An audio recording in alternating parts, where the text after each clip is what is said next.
Bismillahirrahmanirrahim. Assalamu alaikum dear students. How are you? This is new syllabus primary mathematics workbook 5A और जनाब chapter number 4 है, worksheet number 5 पर हम पहुंच चुके हैं। Multiplying a fraction in a whole number, कैसे मल्टीप्लाई किया जाता है फ्रैक्शंस को होल नंबर्स के साथ, आज हम वो सीखने वाले हैं। तो वीडियो को एंड तक ज़रूर देखिएगा, स्किप ना कीजिएगा। अच्छी लगे तो लाइक कमेंट शेयर करना हरगिज़ ना भूलिएगा। This is page number 65, question number 1। यहाँ पर हमें कुछ ब्लैंक्स हैं जो फिल करने हैं। सबसे पहले ये चीज़ समझो स्टूडेंट्स कि अगर हमें एक फ्रैक्शन दिया जाए एक होल नंबर के साथ तो उसको हम किस तरह से डील करते हैं। यहाँ पर आपको फ्रैक्शन के अंदर जो डिनोमिनेटर नज़र आता है ये आपका होता है असल चीज़। क्या चीज़ होती है?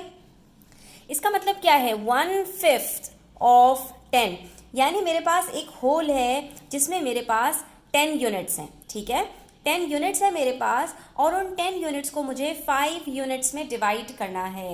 यानी मेरे पास एक सेट है 10 यूनिट्स का, ठीक है, जिसके अंदर मेरे पास 10 चीज़ें हैं। वो कोई भी चीज़ हो सकती है। फॉर एग्जांपल मेरे पास पेंसिल्स हैं, ये यहाँ पर आपको नंबर ऑफ़ ट्राइंगल्स नज़र आ रहे हैं, यानी 10 ट्राइंगल्स हैं। इसका मुझे ये बता दीजिए कि 1/5 कितना होगा। तो सबसे पहले हमें क्या करना है, इस डिनोमिनेटर की मदद से इसको डिवाइड करना है। यानी कि ये जो 10 चीज़ें हैं इसके मैं 5 इक्वल शेयर्स कैसे कर सकती हूँ? सिंपल है, 10 को अगर मैं 5 से डिवाइड करूँ मेरे पास क्या आंसर आता है? 2। यानी मेरे पास ये 10 यूनिट्स 5 यूनिट्स में इक्वली डिवाइड होंगे तो हर यूनिट में मेरे पास 2 पीसेस आ जाएंगे। आप देख सकते हैं ये मैंने इक्वली 5 यूनिट्स में डिवाइड कर दिया। तो अब मेरे पास अगर सिर्फ एक पार्ट में उठाऊं, इन 5 यूनिट्स में से अगर सिर्फ एक यूनिट उठाऊं तो मेरे पास कितने ट्राइंगल्स आएंगे? 2 ट्राइंगल्स आएंगे। इसका मतलब क्या हुआ? 1/5 ऑफ 10 इज 2, सिंपल 2। ठीक है, इसको हम सॉल्व भी करके देखेंगे अभी, लेकिन हम अभी मॉडल से समझ रहे हैं। तो 1/5 ऑफ 10 इज 2। अगर मैं यहाँ पर 2/5 कर दूं तो 2 पीसेस उठाएंगे। अब मेरे पास कितने आ गए? 1 2 3 4। तो 2/5 ऑफ 10 इज 4।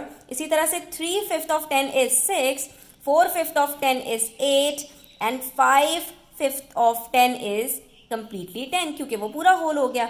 5/5 का मतलब यानी 1 होल ऑफ 10 इज 10। तो इसमें कोई मसले वाली बात नहीं है। अब ये जो ऑफ होता है ना, इसका मतलब होता है कि दोनों को आपस में मल्टीप्लाई कर दीजिए। और मल्टीप्लाई जैसे ही हम करते हैं स्टूडेंट्स, तो न्यूमरेटर के साथ मल्टीप्लाई होता है, डिनोमिनेटर के साथ मल्टीप्लाई होता है। हाँ, न्यूमरेटर डिनोमिनेटर से डिवाइड होता है और डिनोमिनेटर न्यूमरेटर से कट हो जाता है। अब यहाँ पर आप देख सकते हो मेरे पास न्यूमरेटर 1 है और यहाँ पर दूसरा न्यूमरेटर 10 है। ठीक है, 10 के नीचे कुछ नहीं है, मतलब दूसरा डिनोमिनेटर हमारे पास 1 है। यहाँ पर एक डिनोमिनेटर 5 और दूसरा 1। अब ये मेरे पास डिनोमिनेटर में 5 है और न्यूमरेटर में 10 है, तो ये दोनों एक दूसरे से कट हो जाएंगे। 5 1 ज़ार 5, 5 2 ज़ार 10। अब आप मल्टीप्लाई कर दो न्यूमरेटर को न्यूमरेटर से, 1 2 ज़ार 2। तो ये देखिए हमने सोल्यूशन मेथड के थ्रू भी इसको सॉल्व कर लिया, तो हमारे पास क्या आंसर आया? 2। और हम पहले ही बता चुके थे 1/5 ऑफ 10 इज 2। इसी तरह से मेरे पास पार्ट बी है, व्हाट इज़ 1/9 ऑफ 18। अगर मेरे पास 18 स्टार्स हैं तो उसका 1/9 कितना होगा? सिंपल है, आपने दोबारा से यही करना है। 1/9 ऑफ 18 को यानी 1/9 को मल्टीप्लाई कर देना है 18 से। तो यहाँ पर सिंप्लीफाई हो रहा है, 9 1 ज़ार 9, 9 2 ज़ार 18, 1 2 ज़ार 2। तो ये भी हमारे पास क्या आ रहा है? 2 आ रहा है। क्योंकि ये न्यूमरेटर है और ये डिनोमिनेटर है, इसलिए ये आपस में कट हो रहे हैं। अगर दोनों न्यूमरेटर्स होते तो मल्टीप्लाई होते, अगर दोनों डिनोमिनेटर्स होते तब भी मल्टीप्लाई होते। इसी तरह पेज नंबर 66 पर पार्ट सी है, व्हाट इज़ 2/5 ऑफ 15। ठीक है, 15 मेरे पास सर्कल्स हैं, इसका 2/5 कितना होगा? तो अभी तक हम 1 न्यूमरेटर से डील कर रहे थे, अब हमारे पास न्यूमरेटर 2 है। ठीक है, तो हमने यहाँ पर वही करना है, मल्टीप्लाई करना है। 5 यहाँ पर कट हो जाएगा, 15 के साथ बचेगा 3। अब दोनों न्यूमरेटर्स मेरे पास 1 से अलग हैं, 2 3 ज़ार 6।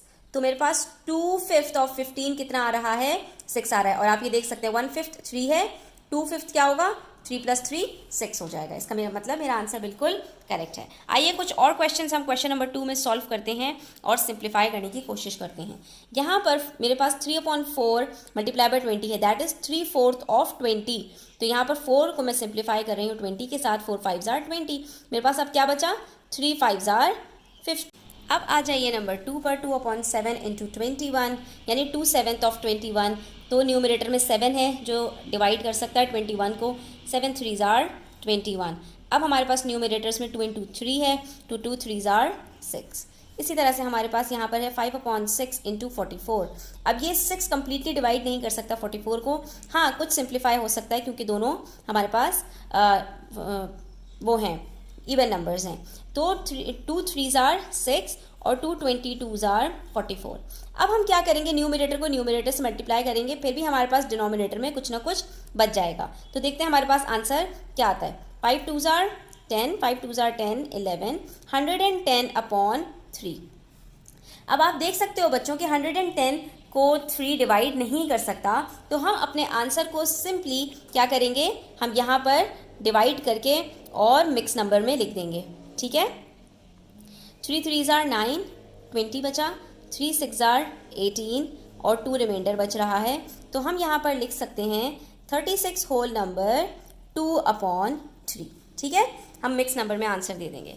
इसी तरह से 4/3 इंटू 27 है, तो 3 1s are 3, 3 9s are 27, 4 9s are 36।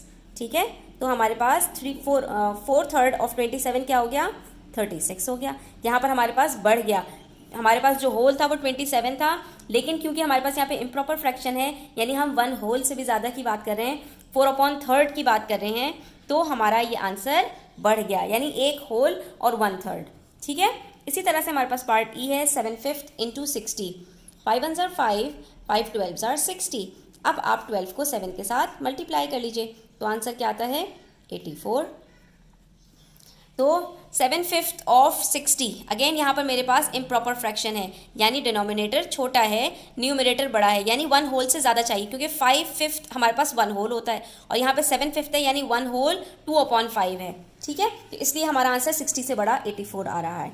इसी तरह से 9/2 इंटू 39 है। अब ये 2 सिंप्लीफाई नहीं कर सकता 39 को, तो हम यहाँ 39 को 9 से मल्टीप्लाई करके देख लेंगे हमारे पास क्या आंसर आता है।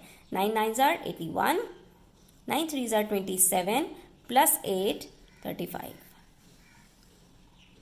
उसके बाद हम इन दोनों को मल्टीप्लाई करके 351/2 लिखेंगे और यहीं पर हम डिवाइड करके देख लेंगे कि हमारा आंसर मिक्स नंबर में क्या आ रहा है। 2 1s are 2, सब्ट्रैक्ट किया 1 बचा 15, 2 7s are 14, सब्ट्रैक्ट किया मज़ीद 1 बच गया, 1 के साथ 11, 2 5s are 10, तो हमारे पास 1 रिमाइंडर बच रहा है।